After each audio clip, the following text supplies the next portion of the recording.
Today I'm going to show you 5 of the best decks to upgrade for 2026 and that will probably be strong for most of the year. Now up first, because of course it is 2.6. Now the main reason I say this is because right now with the Hero Musketeer, this deck is completely broken and it's getting another hero because everyone asked for multiple buffs to 2.6, didn't we?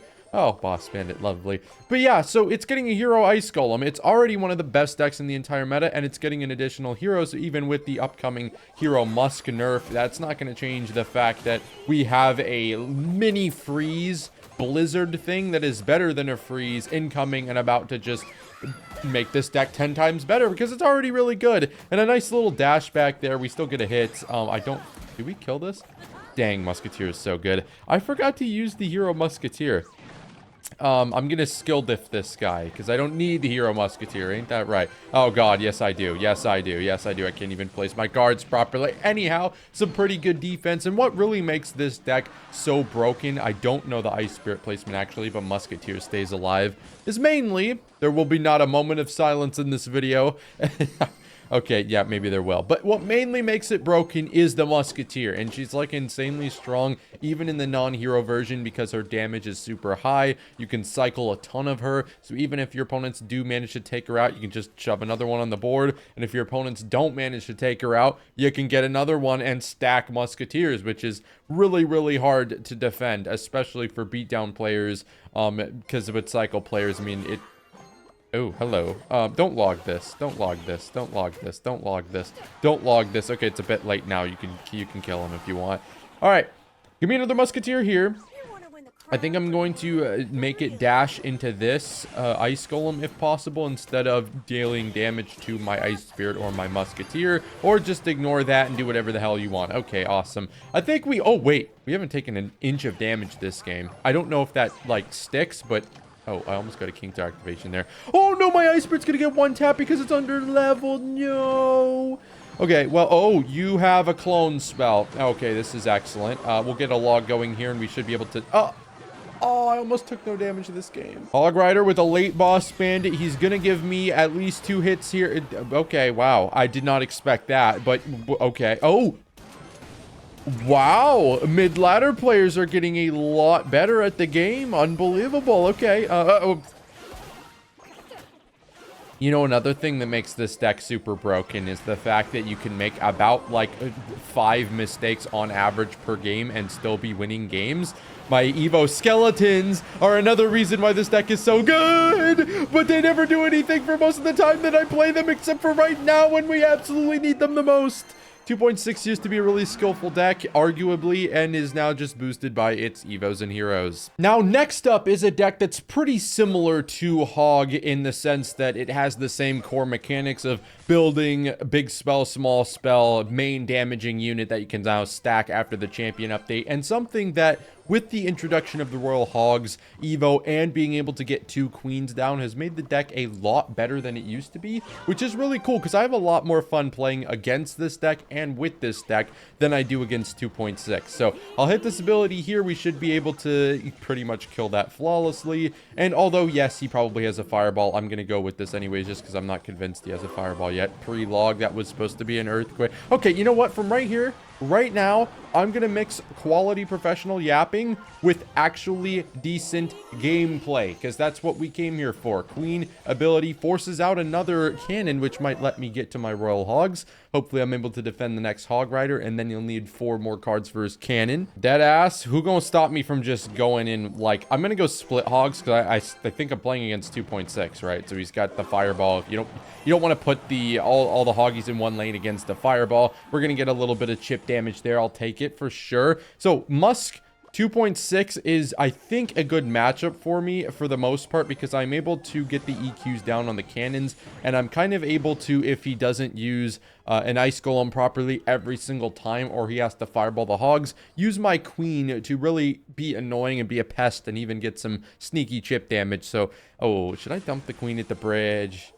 I am going to do exactly that. Let's go pre-log on the skeletons or ice spirit. Beautiful. And then we can just hit this ability here. And if he does end up being forced to fireball the queen, we can just go in with flying hoggies. And since he didn't, we're able to get 3 queen hits, which can change the entire game, even though he did use the fireball on the hoggies. Because, you know, if he's trying to save his fireball for the hoggies every time, the last thing he wants to do is go fireball on the queen. And that's going to be something that I can kind of just work with the entire game. So we'll go cannon here. The queen will not turn around, unfortunately. Oh, reverse jinxed it. We'll go with the earthquake on the cannon here. Go with the pre-log for the queen again. Here, he does not fall. Oh, he does! He does! We are able to get 1 piggy hit. We are able to, oh, unfortunately not kill the ice spirit, but do get a couple of hits off with that queen over there. Oh, couple, make that 3. We'll go skellies. I do think I'm not going to get, I have a pretty fast cycle. I'm not going to get, what the hell is the word I'm looking for?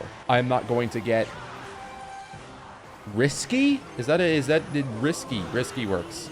Ice spirit plus queen ability is just going to melt this hog, and we have still not taken any major damage this game. I'll go with some royal hogs over here. He's probably going to be forced to fireball them, which is okay. I'm not, you know... Oh, I was under the assumption he would go fireball there, so I decided not to go with the earthquake. But usually when you are going into building decks, you want to be pre-fireball or pre-earthquaking things. So yeah, what we're going to do here is just go cannon. I think I'll go with the... Oh!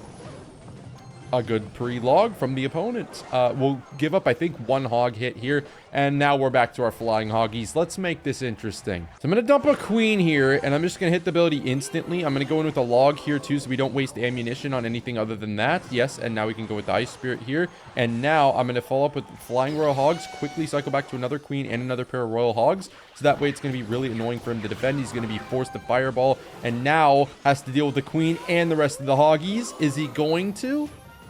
Is he going to? Well, his ice spirit did time pretty well there, but we'll keep up the split lane push. He's forced to cannon because he needs something to respond to the queen, and you can kind of see what I was talking about earlier with it being a lot to deal with, both the queen and the hoggies constantly, because I have a pretty fast cycle as well. Omar. Okay, you're fireballing the ground. We gave up a hog rider hit, but not before we were able... Oh, I think his defense has given up on him.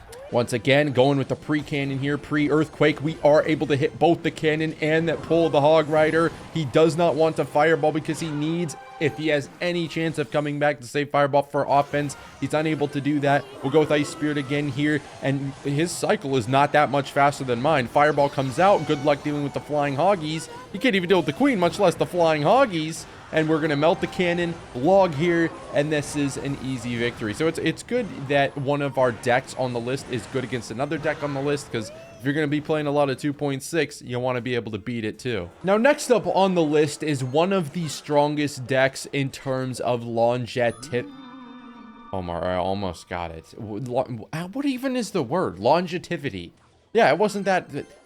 That's like dying a 95% on TOE2. I beat that level, by the way. I just beat it. After multiple 10, I think, attempts of me getting like 92% and dying in the stupidest way. It wasn't the hard wave part, because it's not a hard wave part. It's just me being completely stupid. But besides the point, this is a really good deck because of its longevity and how often it is good or usable in the meta. It might not be the best deck in the meta, even though it has been before, but...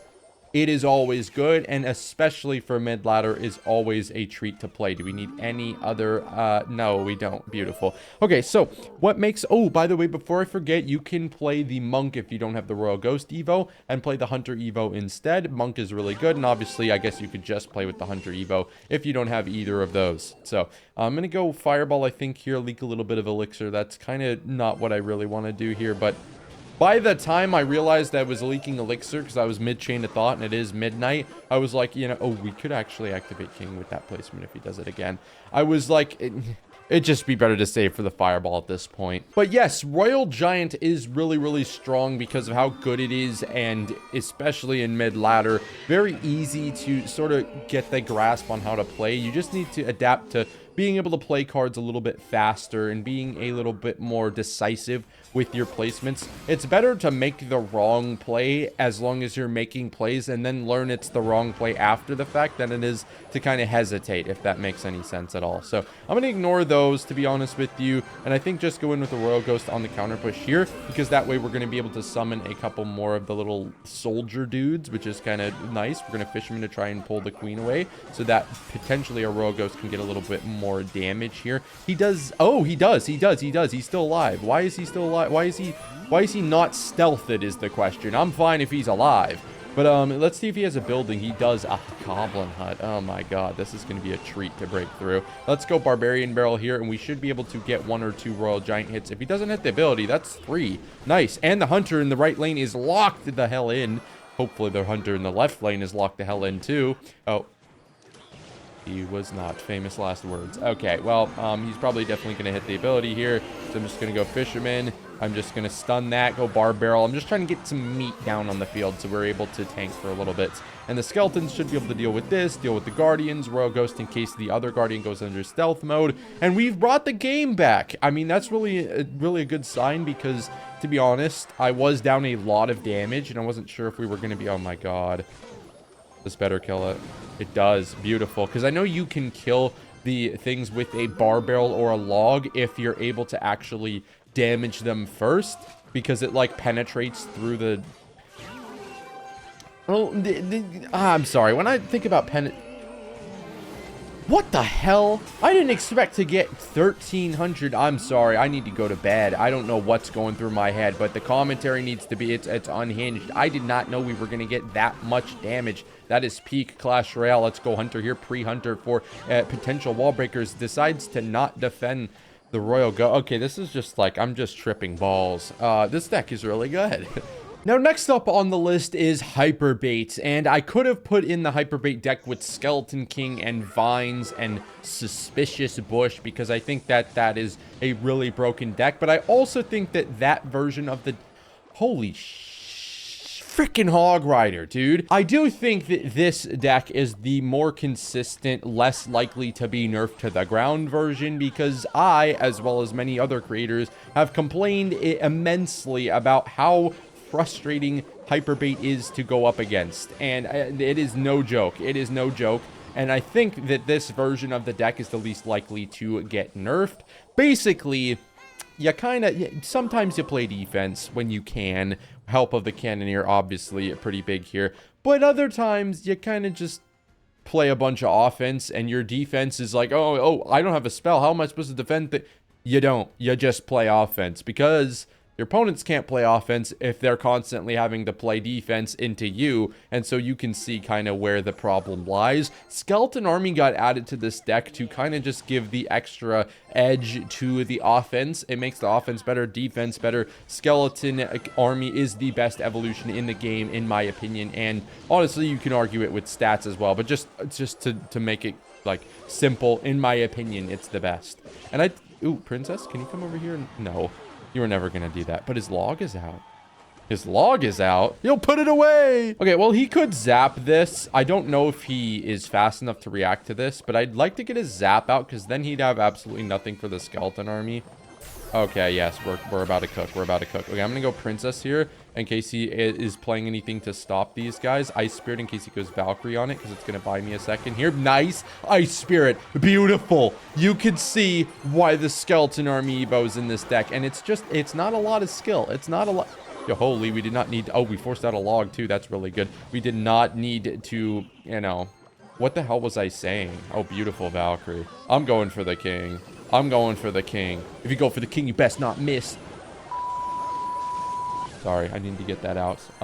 This is a lot of damage. I don't know what I'm talking about. I don't really know what I'm doing either. I'm just kind of playing things and I win the game.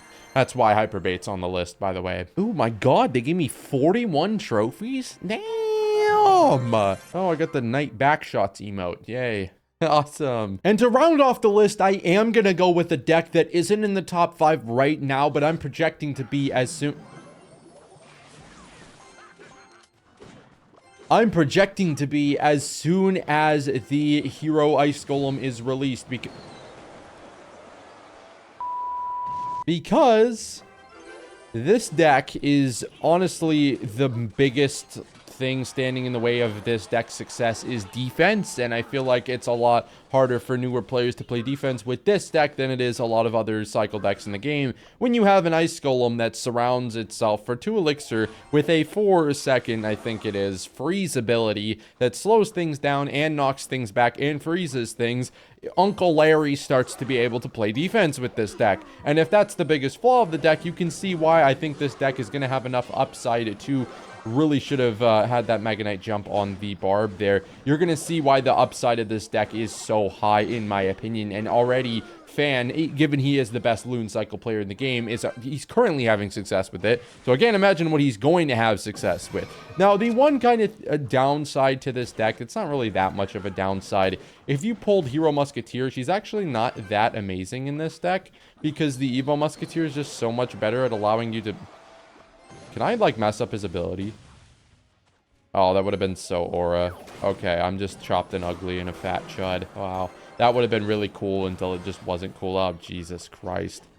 Oh, you know what? This is going to be kind of cool. I'm going to go Miner here so the Death Bomb is going to kill the minions. I'm such a chud. Okay, let's get it going, ladies and gentlemen. All right, let's snowball this back first and then use our hero. My God, he did not mean to do that. I'll die on that hill. He did not mean to do that. He did not mean to do... Yeah, no, that was never going to work. Wow, this game is not going... Oh, I didn't know we had a sniper bullet left. This game is not going according to plan, but you know what can change that? Multiple musketeers. You know what else can change that is cycling back to our snowball, fainting like we're going to go in with a balloon, getting his minion horde out of him, and then going in the opposite lane here. Beautiful. So the lumberjack is low enough that I don't have to respond to it. I am going to go snowball here. I am going to go barbell. We should be able to kill it. We kill 1 minion. Are you dead ass? You have a freeze.